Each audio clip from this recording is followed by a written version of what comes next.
நம்முடைய ஆலயத்தின் தலைவர் கொண்டாட பெற்றிருந்தார்கள். அவர்களுக்கு நம்முடைய ஊர் யோகிநாத் சுரத்குமார் ஆலய நிர்வாகி அவர்கள் இப்பொழுது பொன்னாடை போற்றுவார்.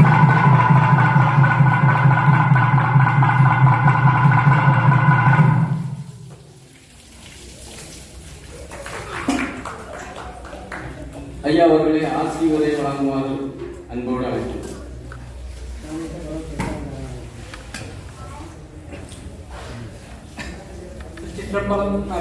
பார்வதி பதையே அகர மகாதேவா என்னாள் தேசமணி போற்றி என்னாள் இறைவா போற்றி காவாய் கனகத்திரனே போற்றி கைதி மலையானே போற்றி போற்றி பணிக்கை முகத வேடம் உரித்தவன் நினைப்பவர் மனம் கோயிலால் கொண்டவன் அனைத்தும் வேடமாம் பலன் கூட்டனை நினைத்தனை கொடுக்கும் மறந்து உய்வனோ சாமாந்திரத்தியாக அடங்கிய திருச்சிற்றம்பலத்தை சிந்தித்து ஆழ்மனம் ராமத்திலே எழுந்தது அன்பாடு வருகின்ற அருள்கதை உத்தாரணம் சங்கீத ஈஸ்வரன் பெருமானுடைய திருமணத்தை வணங்கிக் கொண்டும் இன்றைய தினம் இந்த ஆலயத்தினுடைய அஷ்டபந்தன மகா கும்பாபிஷேகம் சிறப்பாக வேத ஆகம முறைப்படி நடைபெற்றிருக்கிறது. 2 கால யாகசாலை பூஜைகளோடு மிகச் சிறப்பாக சிவாச்சாரிய பெருமக்கள் இந்த யாகசாலை சிறப்பாக செய்திருக்கிறார்கள். இந்த ஆலயத்துடைய தர்மகர்த்தா மற்றும் கும்பாபிஷேகத்தால் கொடுக்கக்கூடிய நகர்பாட்டின் ஆசிரியர்களுக்கும் இந்த காய்மணம் கிராமத்திலேயே யோகி ராம் சிவகுமார் அவருடைய ஆசிரமத்தை மிகச் சிறப்பாக அமைத்து எல்லோருக்கும் நல்ல விஷயங்களை சொல்லிக் கொண்டிருக்கக்கூடிய பொன் காமராஜ் சுவாமிகள் அவர்களுக்கு நல்லாசிரியை தெரிவித்துக் கொண்டு வர்ணனை செய்திருக்கக்கூடிய ஜோதிராமலிங்கம் ஐயா அவர்களுக்கும் பிரபாகர் அவர்களுக்கும் விநாயகர் ஐயா அவர்களுக்கும் தாய்மார்களுக்கும் நம்முடைய நல்லாசிரியை தெரிவித்துக் கொண்டு இது ஐப்பசி மாதம். இந்த ஐப்பசி மாதத்துல பொதுவாக கும்பாபிஷேகம்னா நன்னா சிறப்பான நாள் எல்லோரும் கூடுவோம். அதுலேயும் அவங்க ஐயா கும்பாபிஷேக தரிசனம் பண்ணா 12 ஆண்டு வழிபாடு செய்த பலன் கிடைக்கும் என்று தெரிவித்தார்கள். இதெல்லாம் தாண்டி சஷ்டி என்று சொல்லப்படக்கூடிய கந்த சஷ்டி விழா நடைபெற்றுக் கொண்டிருக்கக்கூடிய காலம். நாளை என்ன தினம்? கந்த சஷ்டி. இப்போது கந்த சஷ்டியை பொதுவான தென் தமிழகத்திலே இருக்கக்கூடிய பக்தர்கள் மிக பெரும் அளவில் திருச்செந்தூருக்கு சென்று அந்த முருகப்பெருமானை வணங்கி எல்லா வளங்களையும் பெற்று சிறப்பிக்கக்கூடிய நாள். அந்த நாளில் இந்த 5-6 நாட்கள் கும்பாபிஷேகம் அனுசரிப்பது ஒரு சிறப்பு. இரண்டால் பஞ்சமி திதி, நாளைக்கு சஷ்டி திதி. சஷ்டி இருந்தால் அகப்பையில் வரும் அப்படின்னு பொதுவாக பெண்கள் சொல்லக்கூடிய ஒரு பழமொழி. சஷ்டியில இருந்தால் அகப்பையில வரும் அப்படிதான் சொல்லுவோம். ஆனால் அதுக்கு உண்மையான பொருள் சஷ்டி என்று சொல்லப்படக்கூடிய 6 நாட்கள் விரதங்கள் இருந்தால் அகப்பை என்று சொல்லப்படக்கூடிய பெண்கள் இருக்கக்கூடிய அகத்தில் இருக்கக்கூடிய பை, கர்ப்பப்பை, குழந்தை பேர் இல்லாதவர்கள் இந்த சஷ்டி விரதத்தை அனுஷ்டித்தால் அவர்களுக்கு குழந்தை பாக்கியம் கிடைக்கும். அதுதான் சஷ்டி இருந்தால் அகப்பை கிடைக்கும். அது சட்டீரத்தில் அகப்பில வரும் அப்படின்னு மறுவிக்கிறது. நிறைய படங்களே அப்படித்தான் படைக்கு செஞ்சு ஏதாவது நம்மளால் கற்பனை செய்து கொள்கிறோம். ஆனால் அப்படி அல்ல. ஆக இந்த சஷ்டி விரதம் மிகச் சிறப்பான ஒரு விரதம். முருகப்பெருமான் நல்லவர்களுக்காக பக்தர்களுக்காக சூரபன்மனை சங்காரம் செய்யவில்லை.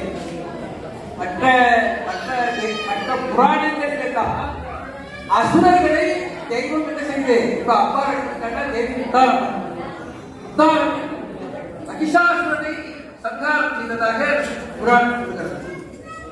நீங்க உத்தாரம் கோயிலை பற்றி சொல்றீங்க அப்படின்னு நினைக்கலாம். ஆனா எதிர்த்து கொள்ள வேண்டும் என்பதற்காக சொல்றோம். அப்போ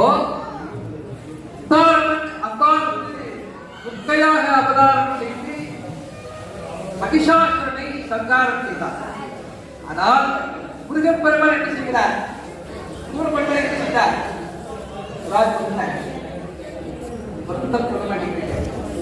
சூரபன்மன் எப்படி கடைசியில எப்படி முருகப்பெருமானோடு யுத்தம் செய்கிறான்? அப்படி யுத்தம் செய்து இறுதியில் எப்படியாக மாறுகிறான்? சேவலும் மகிழுமாக மாறுகிறான். அப்போ மகிழ்வனுக்கு அருள் செய்த பெருமான் முருகப்பெருமான். இந்த மதம் அப்படித்தான். பகைவனுக்கும் அருள் செய்வாய் என்னங்கே. அப்படிப்பட்ட சமயம் அப்படிங்கிற சமயம். இந்த 6 நாட்கள் பிரதமாக இருந்து எல்லா பலன்களையும் பெற்றதாக ஐதீகம் நடந்து, அதிலும் விரதமாக இருப்பது எப்படி? நாட்களில் 5 தினங்கள், தீபாவளிக்கு மறுநாள் பிரதமை சொல்லப்படக்கூடிய தினம் முதல் கொண்டு ஒரு நேரம் மட்டும் உணவு மதிய நேரத்தில் உப்பு இல்லாம கொஞ்சம் பச்சரிசி சாதம் இதை மட்டும் சாப்பிட்டுக் கொண்டு பால் பழங்கள் சாப்பிட்டுக் கொண்டு 6வது நாளாக முழுமையாக உபவாசமாக இருந்து இந்த விரதத்தை கடைபிடிப்பார்கள். ஒரு சிலர் கொஞ்சம் தீவிரமான பக்தி உடையவர்கள் 6 நாட்கள் தண்ணீர் கூட சாப்பிட மாட்டாங்க. அப்படி இருக்கிறவர்கள் இருக்கிறாங்க. திருச்செந்தூரிலேயே சென்று தங்கி இருந்து முருகப்பெருமானையே தியானம் செய்து சஷ்டி கவசத்தை பாராயணம் செய்து சஷ்டி கவசத்தை ஒரு நாள் 36 கொண்டு ஓதியை ஜெயித்து முகத்து நீரழிக்க அஷ்டதிக்குள்ளோர் அடங்கது வசமாய் என்று பால தேவராய சுவாமிகள் அருள் செய்திருக்கிறார்கள். இந்த சஷ்டி கவசத்தை எத்தனை முறை சொல்லணும்? ஒரு நாள் 36 கொண்டு 36 முறை ஜெபம் செய்தால், அதை பாராயணம் செய்தால் நமக்கு எல்லா நலன்களும் எல்லா அஷ்டலட்சுமி எல்லாம் கிடைக்கும் சொல்லியிருக்காங்க. அப்ப 36 முறை சொல்லாட்டியும் பரவாயில்ல, காலை மாலை 2 நேரமாவது வீட்டில் விளக்கேற்றி வச்சு குளிச்சு பெரியெல்லாம் பூசி இறைவன் கொண்டு விளக்கு திருவிளக்கு முன்பாக சஷ்டி கவசத்தை இந்த 6 நாட்களாவது நாம் பாராயணம் செய்தால் நமக்கு எல்லா விதத்திலிருந்தும் கவசம் என்று சொன்னால் பாதுகாப்பு. அப்ப இந்த சஷ்டி கவசம் என்ன எதை சொல்கிறது? நம்முடைய உடலுக்கு வரக்கூடிய அத்துணை நோய்களிலிருந்தும் பாதுகாக்க வேண்டும். முருகப்பெருமானுடைய வேல் பாதுகாக்க வேண்டும். நமக்கு எதிர்கண்டம் வரக்கூடிய துன்பங்களிலிருந்து பாதுகாக்கப்பட வேண்டும். எல்லாவற்றுக்குமாக இதுதான் முன்னோர்கள் நமக்கு நிறைய சொல்லியிருக்காங்க. அதே மாதிரி அபிராமி அந்தாதி, நம்முடைய தேவார திருவாசகங்கள், பண்டிகை திருமுறை இருக்கிறது. இதையெல்லாம் பாடி அற்புதங்களை நிகழ்த்திய சமயம் நம்முடைய இந்து மதம். மற்ற மதத்திலாம் எப்படியோ, ஆனால் இந்து மதத்தில் சமீபத்தில் யோகராம் சம்பத்குமார் திருவண்ணாமலையிலே அங்கே தங்கியிருந்து அற்புதங்களை நிகழ்த்தி இருக்கிறார்கள். அதனால இங்க நம்ம சாமி இங்க ஒரு ஆசிரமம் வச்சு அவர் வழி நடந்து கொண்டிருக்கிறார்கள். அப்போ மகான்கள் ஒவ்வொரு முறையும் தோன்றி அவதாரம் செய்து நமக்கு நம்மை நல்வழிப்படுத்துகிறார்கள். ஆனா நாம என்ன செய்யணும்? விலகியல் யோகாவில் சொல்லப்படக்கூடிய இந்தியே கூட இவ்வளவு பெரிய உபாசனம் மிக பெரும் திரளாக வந்து பரவாயில்ல, அம்பாளுடைய அருள் யாருக்கு இருக்கிறதோ அவர்கள் தான் இங்கே வந்து வழிபாடு செய்ய முடியும். ஆகையினால இந்த அம்பிகையுடைய அருள் பெறுவதற்கு இதெல்லாம் ஒரு வாய்ப்பு. நல்ல நாட்களில் வெற்றி செவ்வாய்லாம் தரிசனம் செய்ய வேண்டும். யாராவது எனக்கு நோயோடு இருக்கணும், எனக்கு செல்வம் வேண்டாம் அப்படின்னு யாராவது சொல்லணும், ஒருத்தர் சொல்லணும். நாம் நன்ற மகிழ்ச்சியாக இருக்க வேண்டும், நிறைய செல்வம் வேண்டும், குழந்தைகள்லாம் நன்றாக படிக்க வேண்டும், படித்த குழந்தைகளுக்கு வேலை கிடைக்க வேண்டும். இப்படி நம்மகிட்ட எத்தனையோ பிரார்த்தனைகள் விண்ணப்பங்கள் இருக்கு. இதெல்லாம் யாராலையும் செய்து கொடுக்க முடியாது. தெய்வ அனுக்கிரகம் தப்பா கிடைச்சா ஒரு நிமிஷத்துல நம்முடைய தலைகளெல்லாம் நிற்கும். குழந்தை நல்லா படிச்சிருப்பான், ஆனால் வேற யாராவது ஒரு சிபாரிசு மூலமா போய் வேலையில செல்வார், நம்ம பையன் கிட்டே இருப்பான்.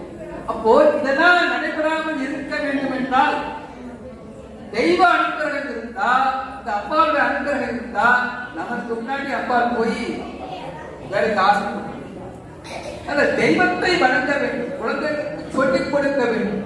நம்முடைய இந்து மதத்துலதான் நம்ம விரும்பிய தெய்வங்களை எல்லாம் வணங்கலான்னு சொல்லப்படும்.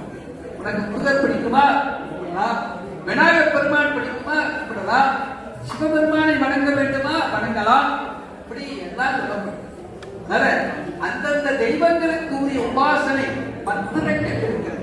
இந்த மந்திரங்களை எல்லாம் அதை முறையாடி தெரிந்து கொண்டு கோயிலுக்கு வந்தா சும்மா கதை பேசிட்டு போகக்கூடாது. அந்த அம்பாள் மேல அந்தராணி அந்தாதி படிக்கலாம், தேவாரம் திருமுறைகள் படிக்கலாம், தனியாக அமர்ந்திருந்து அந்த அம்பாளுக்கு உண்டான மந்திரங்களை ஜபம் செய்யும். 108 முறையாவது சொல்லணும். அப்படி சொல்ல சொல்ல சொல்லத்தான் நமக்கு தெய்வ சாநித்தியம் நமக்கு கிடைக்கும். நாம இங்கேயும் நம்முடைய சொந்த கதைகள் பிற கதைகளை பேசிக் கொண்டிருந்தால் ஒரு பயனும் ஏற்பட போவது இல்லை. ஆகையினாலே அந்த நேரத்தில் இப்படியெல்லாம் கேட்டுக் கொள்வது, நம்முடைய தங்கப்பாண்டியன் ஆசிரியர்கள் கூட தெரிவித்தார்கள், சாமி வந்தாங்க மழை பெய்யுது, அது தெய்வ அனுக்கிரகம், நம்மகிட்ட ஒன்றே கிடையாது, ஒன்றாவது அனுக்கிரகம் இருந்தால் இதுதான் நடக்கும். அதனாலதான் சொல்றது நிறைய ஜபம் செய்ய வேண்டும். ஒரு நாளைக்கு 10,000 முறை ஒரு மந்திரத்தை எடுத்து ஒரு மந்திரம் சித்தி பெற வேண்டும் என்றால் லட்சம் லட்சம் அதை ஜபிக்க வேண்டும் என்று சொல்லப்பட்டிருக்கிறது. எத்தனை லட்சம்? அட்சர லட்சம் எத்தனை? 51 லட்சம் குறைந்தது. அவன் சொல்றான் அப்படின்னா நிறைய பயிற்சி செய்ய வேண்டும், முயற்சி செய்ய வேண்டும். அதனால மந்திரங்கள்லாம் நிறைய சொல்ல நமக்கு பிரச்சனைகள், குடும்பத்தின் மகிழ்ச்சி ஏற்படும். கணவன் மனைவிகளிடையே கருத்து வேறுபாடுகள் இருந்தால் அதெல்லாம் நீங்கி அம்பாளுடைய அனுகிரகத்தில் ஒற்றுமையாக வாழ்வார்கள். இந்த காலத்தில் எந்தெடுத்தாலும் சண்டை சச்சரவுகள் ஏற்பட்டுக் கொண்டிருக்கக்கூடிய நிலையிலே தாய்மார்கள், குறிப்பாக பெண்கள், நல்ல கணவன் அமைய வேண்டும் என்றால், கல்வி பெண்களுக்கு நல்ல கணவன் அமைய வேண்டும் என்றால் திருவம்பாவை படியுங்கள். திருவம்பாவை படித்தால் நல்ல கணவன் கிடைப்பான்னு நம்ம சாஸ்திரத்தில் சொல்லப்பட்டது. திருமணமானவர்கள் நல்ல ஒற்றுமையாக இருக்க வேண்டும் என்றால் அபராமல் அம்பாளை வழிபாடு செய்யுங்கள். வீட்டில் விளக்கேற்றி வைத்து வழிபாடு செய்யுங்கள். வீட்டில் விளக்கேற்றி வைத்தாலே இருள் போய்விட்டது என்றால் வெளிச்சம் தன்னால வரும். இப்ப வெளிச்சம் வந்தா இருள் போயிடும். இப்ப நாம என்ன செய்யணும்? தினசரி விளக்கேற்றி வைத்து வழிபாடு செய்தால் அஞ்ஞானம் என்று சொல்லப்படக்கூடிய அஞ்ஞானம் அது நீங்கி நல்ல தெளிவு கிடைக்கும் தெரிவித்துக் கொண்டு இதனை தொடர்ந்து மகா அபிஷேகம் பொழுது நடைபெற இருக்கிறது.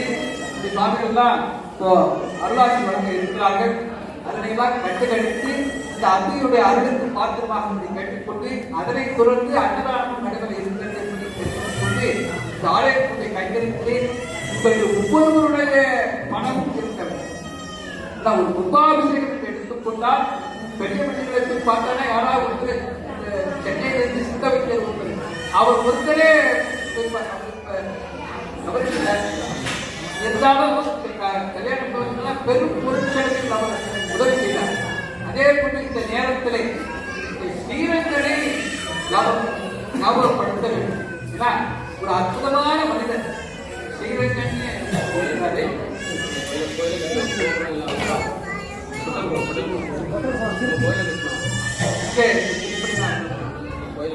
இந்த கோவிலை கட்டியவர் சபரி அஞ்ஞானந்தன்.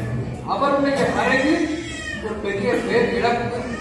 அவரை இந்த நேரத்தில் நினைவு கூட்டி இவர் எல்லோருக்கும் எல்லா நன்மைகளும் கிடைக்க வேண்டும் என்று தலைமை தெரிவித்திருக்கிறோம். திருச்சிற்றம்பலம் அருளை பெற்றவர், அவருடைய மிகச்சிறந்த ஒரு பக்திமான். எல்லோருடைய அருளையும் இறைவனுடைய அருளையாக இருந்தாலும் சரிதான், யோகிகளுடைய அருளாக இருந்தாலும் சரிதான், அதை பெற வேண்டும் என்றால் மிகவும் கடினம். காஞ்சி மகா பெரியவா ஒரு கதை சொல்லுவாங்க. இறை அருளை பெற வேண்டும் என்றால் நாம் என்ன நிலைக்கு செல்ல வேண்டும் என்பது. அதாவது ஒரு மான், அதாவது கர்ப்பமான மான் தன்னுடைய கன்றை ஈடுவதற்காக ஒரு இடத்தை காட்டிலே அது தேடிக்கொண்டிருக்கின்றது. தேடி கடைசியாக ஒரு இடத்தை அது தேர்வு செய்கின்றது. தேர்வு செய்யும் பொழுது ஒரு பக்கம், அதாவது வடக்கு பக்கம் பெரிய ஆறு செல்கின்றது, அதற்கு வடக்கே செல்ல முடியாது. உடனடியாக தன்னை ஈட்ட வேண்டும் என்ற சூழ்நிலையில் அது இருந்து கொண்டிருக்கின்றது. மேற்கு பக்கம் பார்த்தால் அந்த காடு தீப்பிடித்து எரிந்து கொண்டிருக்கின்றது. கிழக்கு பக்கம் பார்த்தால் ஒரு வேடன் தன்னை, அதாவது அம்பை ஏது இந்த மாலை பிடிப்பதற்காக காத்துக் கொண்டிருக்கின்றார்.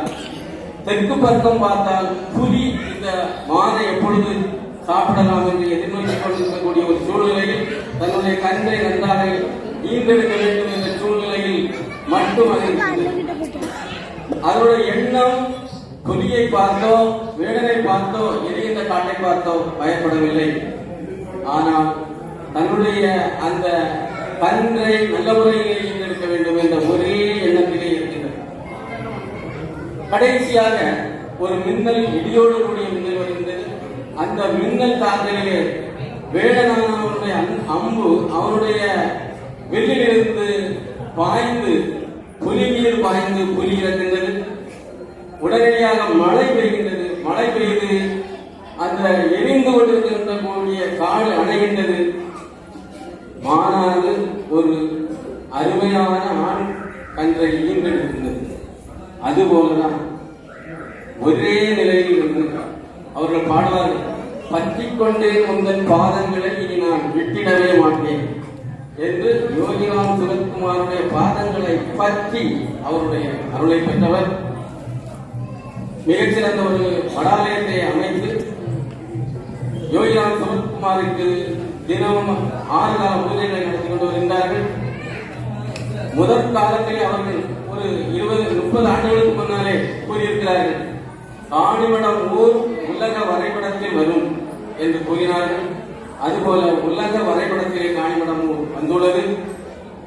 உலகமெங்கும் காணிமடம் ஊர் பரவுவதற்கு ஒரு மிக முக்கியமான ஒரு காரணமாக இருந்தவர் சாமி அவர்கள்.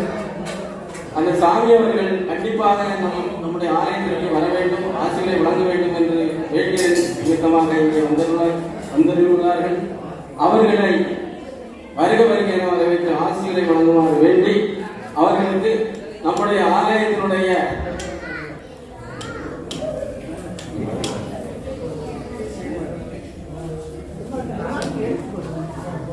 செயலாளர் அவர்கள் இந்த பொன்னாடையை பொறுத்தவார்கள்.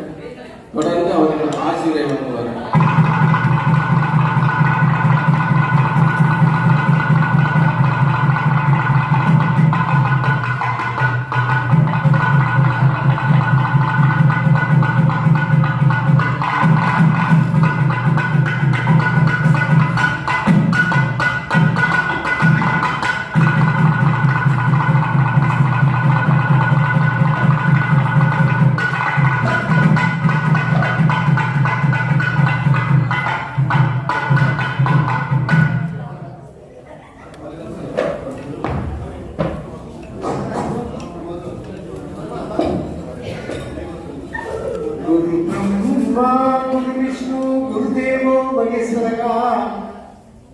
गुरु साक्षात परब्रह्मा तस्मै श्री योगिराम सुरत्कुमार सद्गुरुवे नमः। अखण्डमण्डलाकारं व्याप्तं येन चराचरं तत्पदं दर्शितं येन तस्मै श्री योगिराम सुरत्कुमार सद्गुरुवे नमः। गुरु माता गुरु पिता गुरु सकलवंद तस्मै श्री योगिराम सुरत्कुमार सद्गुरुवे नमः। ஆந்தாளை எங்கள் அபிராம வல்லியை அண்டமெல்லாம் காத்தாளை மாதுளம் பூ நிறத்தாளை அங்கையில் பாசாங்குசமோ கருப்பு பின்னும் சேர்த்தாளை உட்கண்ணியை தொழுவாள் கொடுத்தில்லையே. இந்த குமாரி இல்லப்பா தரிசனப்பட்டு மகாசன்னில வந்திருக்காங்க. குருநாதனுடைய கடைக்கண் பார்வை பெற்றால் எல்லாமே குரு பார்க்க கோடி, எத்தனையோ கோடி புண்ணியம் செய்தால் தான் நமக்கு ஒரு குரு கிடைச்சிட்டால் நம்ம 5 கால பூஜை கேரள நம்பூதிரி 5 கால பூஜை வேற யாரும் யோகராயிட்டார் சுவாமி. இந்த பாக்கி யார் கிடைக்கும்? இந்த சுவாமியை இச்சை பண்ணாங்களோ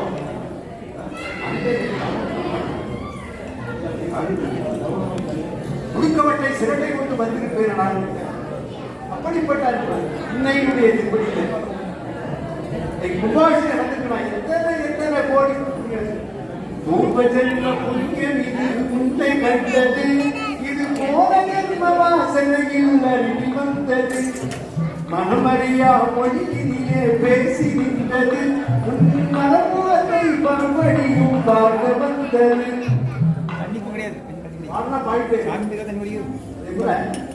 இந்த கும்பாபிஷேகம் பார்க்கணும்னா சாதாரண இல்லை. புண்ணியம் பல கோடி செய்தேனோ, புண்ணியம் பல கோடி செய்தேனோ, பொன்னிடம் எந்தூரை காண புண்ணியம் பல கோடி செய்தேனோ. அன்னிலே ஜோதி காட்டி கரமலர் அமயம் காட்டி எண்ணீராயில் பூமி என்னையும் கேட்டருள புண்ணியம் பல கோடி செய்தேனோ. எத்தனையோ கோடி புண்ணியம் செய்தார்கள். இப்படிப்பட்ட குரு மகாசன் ரொம்ப சந்தோஷம். ஒரு குரு வந்தா என்ன மேடம்?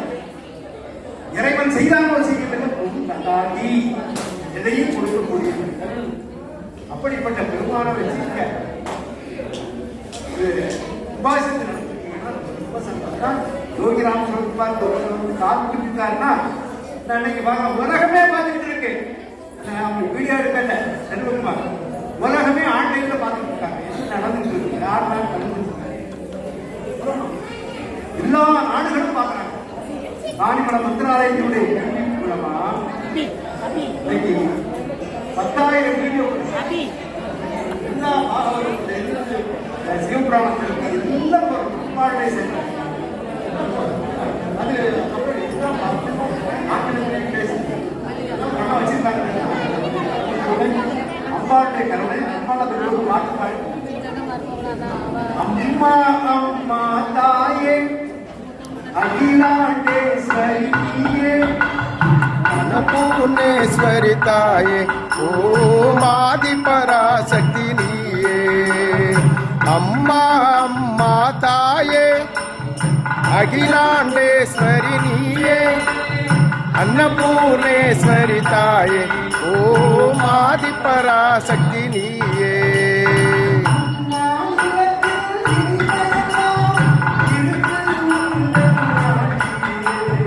अम्मा अम्मा ताये अखिलांडेश्वरी नीये अन्नपूर्णेश्वरी ताये ओम आदि पराशक्ति नीये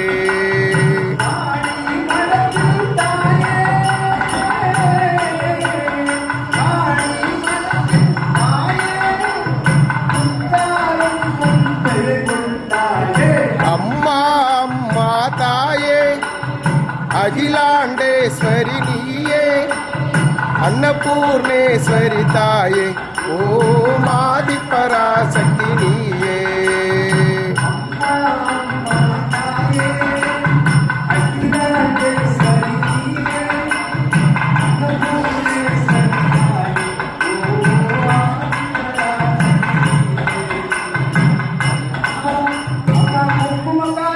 अम्मा वेपिलकारी अम्मा वेपिलकारी अम्मा वेपिलकारी अम्मा वेपिलकारी अम्मा वेपिलकारी अम्मा कुंकुमकारी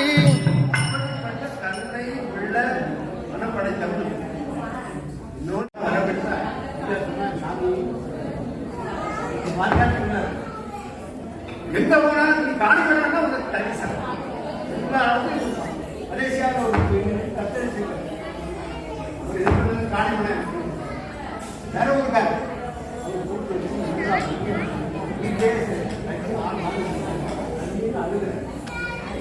அதே இந்த மண்ணினுடைய பெருமை மூலகாரணம் அம்மா. இங்கதான் நம்ம ஒவ்வொரு பூஜைகளையும் பார்த்து ஆனந்தம் இருக்கு. கடைசியில் குருவை காட்டு இந்த மாதிரி குரு கிடைச்சார். குரு கிடைச்சா என்ன ஆகும்? அவர் யாரு? ஐயா வைகுண்டருடைய பரதவதாரம். கொடுத்தவற்றை சிரத்தை கொண்டு வந்திருப்பேன். ஆண்டி மகன் ஆண்டி யாருக்கடா? ஆண்டி மகன் ஆண்டி பண்டார கிழவன் மதி வைத்து விடுத்து நாம யாரு? சாதாரணப்பட்டீங்களா? அப்படிப்பட்ட பெருமான் பெருமான் கிடைக்கணும். எத்தனை கோடி விஷயம் இல்லை. இன்னைக்கு நான்கு சொல்லக்கூடிய அளவு எந்த நாட்டில் போய் இருந்தாலும் நான்கு உன்னை கொண்டு எத்தனை கோடி செலவழிக்கு ரெடியா இருக்குதா? சிறப்பு. உண்மையுடைய சிறப்பு நாட்டில் யாரு? உமாதான் மூல பரம்பொருள். அடியேனை வளர்த்து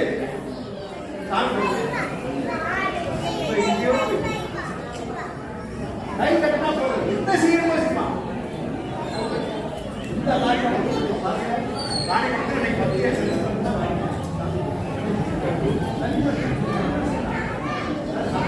வேற யாரையும் ரஷ்யா போடக்கூடாது.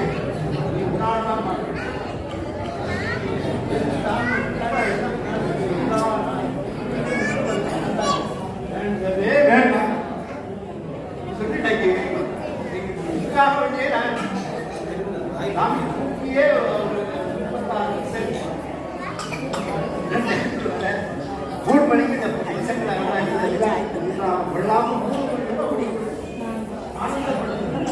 நாமத்தை சொல்றேன், அம்பாளுடைய நாமத்தை சொல்றேன், இவருடைய நாமத்தை சொல்றேன். அதனால இப்ப இங்க பாக்குறதெல்லாம் அவ்வளவு பாக்குறாங்க.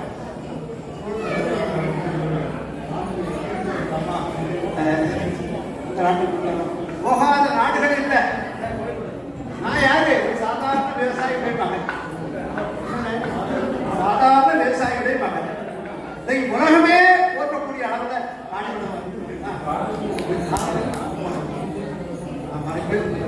அதே போல நமக்கு சத்குருநாதர் யோகிராம் சொல்றான். எத்தனையோ மக்கள் எல்லாம் நாங்க தான்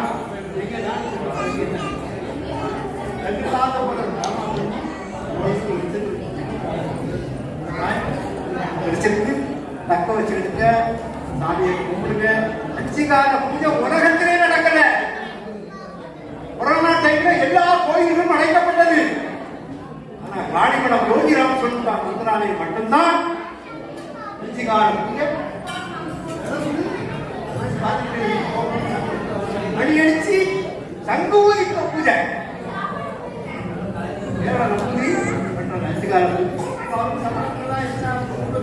அவருடைய மகளுக்கு திருமணத்தை நடத்தி வச்சார் பகவான் யோகிராம் சொல்லுவாங்க. கோடீஸ்வரர் கூட அந்த மாதிரி நடக்காது. 10,000, 20,000, 30,000, 50,000 அவருடைய பரவல் நீ சரணாகி அடைந்தால் உனக்கு என்ன கொடுக்க வேண்டும்? அக்கறை கூட அம்மா அவர்கிட்ட பேசுறேன். ஒரு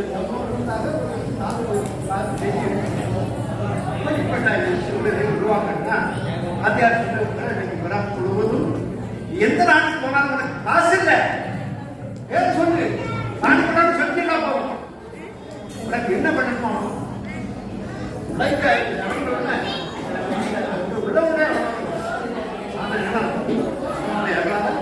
போகாத நாடுகளில் பேசாத இடம் கிடையாது. தரிசனம்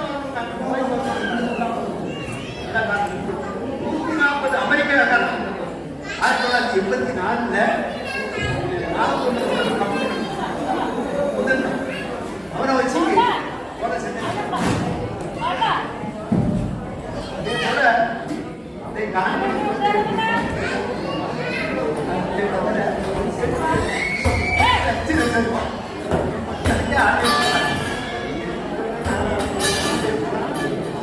அவரும்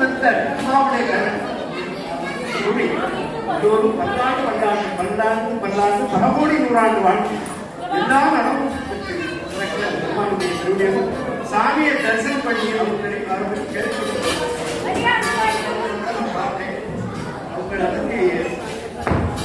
பற்றி ரொம்ப எல்லாருமே சொல்லுவாங்க. இந்த சாமிகிட்ட ஆசீர்வாதம் பண்ணி